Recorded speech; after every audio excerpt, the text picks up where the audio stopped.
오늘은 말이죠. 운명에 맞서 싸우려 했던 한 왕국의 이야기, 그 흥망성쇠의 거대한 서사를 한번 파헤쳐 보려고 합니다. 자, 그럼 바로 본론으로 들어가 볼까요? 때는 고대 이스라엘의 초대 왕 사울이 죽고 난 직후입니다. 엄청난 권력의 공백이 생기면서 극심한 혼란에 빠져들었던 바로 그 시기로 말이죠.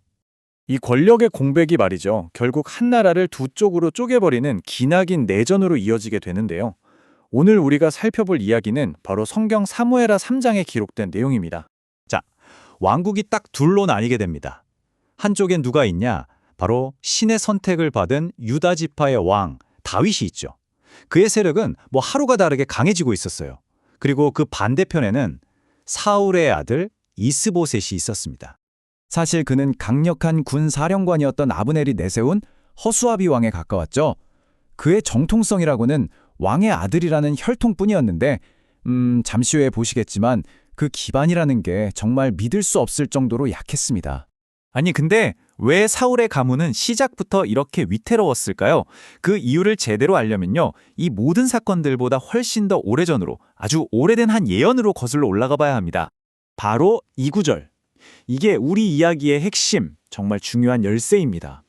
이스라엘의 진정한 왕은 반드시 유다 지파에서 나와야 한다. 이건 신의 계획, 일종의 청사진 같은 거였죠. 그러니까 핵심은 바로 이거예요. 이 신학적인 관점에서 보면 이 모든 싸움은 그냥 정치적인 권력 다툼이 아니라는 겁니다. 이건 신의 거대한 운명과 인간의 실수가 정면으로 부딪힌 싸움이었던 거죠.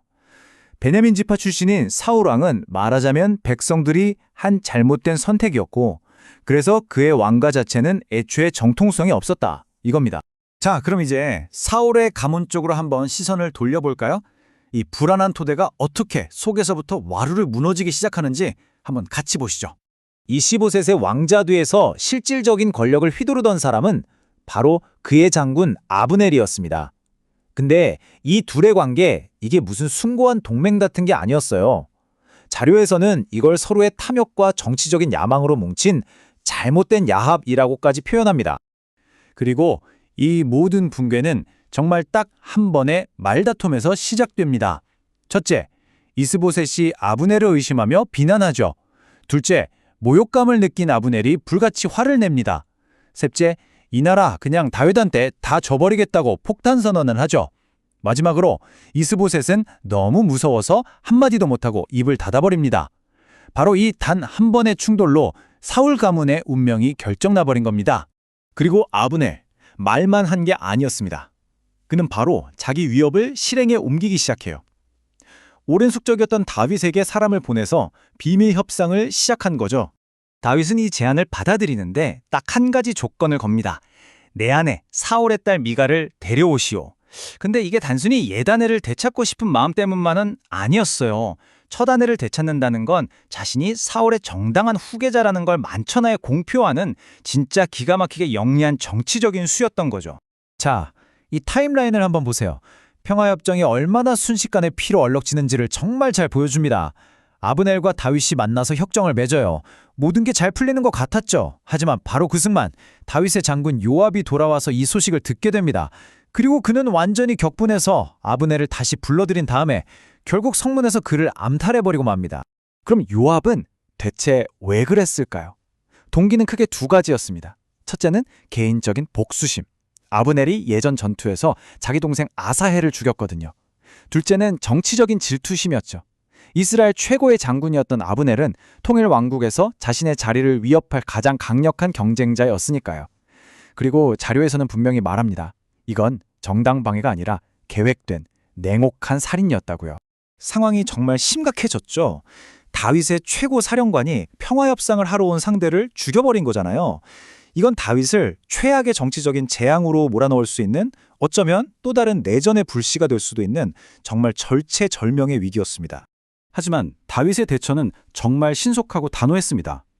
그는 공개적으로 아브넬의 무덤 앞에서 눈물을 흘리고 자기 부하인 요압을 저주하고 심지어 금식까지 선포하죠. 이스라엘 백성 전체에게 나는 이 살인과 전혀 관련이 없다는 걸 아주 확실하게 보여준 겁니다. 결과적으로 다윗은 이 위험천만한 상황을 오히려 자신의 리더십을 더 단단하게 만드는 기회로 바꿔버립니다. 모든 분쟁과 더러운 암투를 넘어선 정의로운 지도자라는 이미지를 완벽하게 만들어낸 거죠. 자그마치 856년입니다.